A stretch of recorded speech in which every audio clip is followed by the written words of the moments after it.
When men have a dispute, they are to take it to court, and the judges will decide the case, acquitting the innocent and condemning the guilty.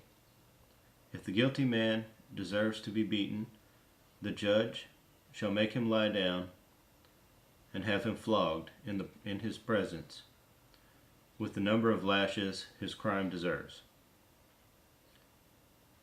But he must not give him more than 40 lashes. If he is flogged more than that, your brother will be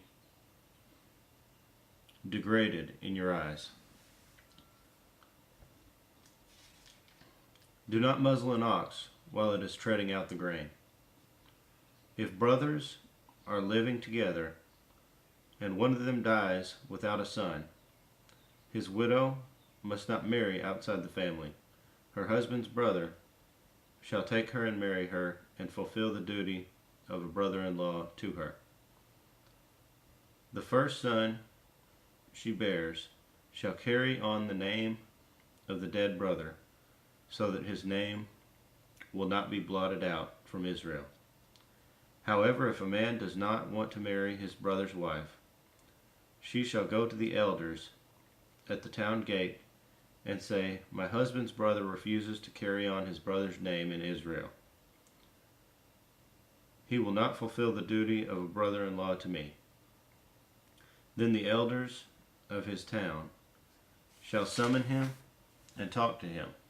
If he persists in saying, "I do not want to marry her," his brother's widow shall go up to him in the presence of the elders, take off one of his sandals, spit in his face, and say, "This is what is done to the man who will not build up his brother's family line.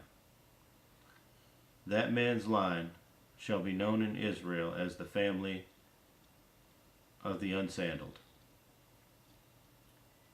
If two men are fighting, and the wife of one of them comes to rescue her husband from his assailant, and she reaches out and seizes him by his private parts,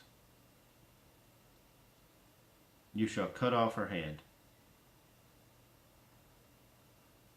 Show her no pity.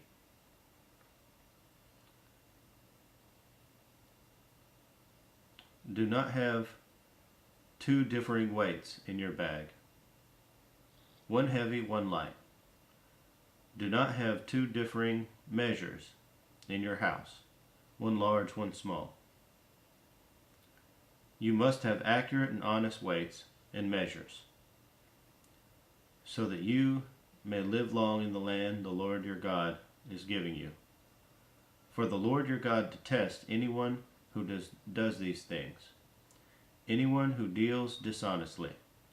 Remember what the Amalekites did to you along the way when you came out of Egypt, when you were weary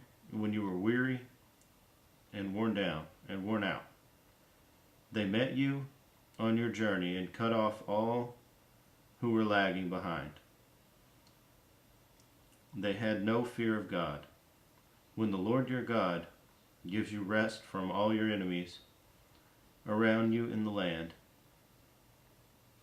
He is giving you to possess as an inheritance, you shall blot out the memory of Amalek from under heaven. Do not forget.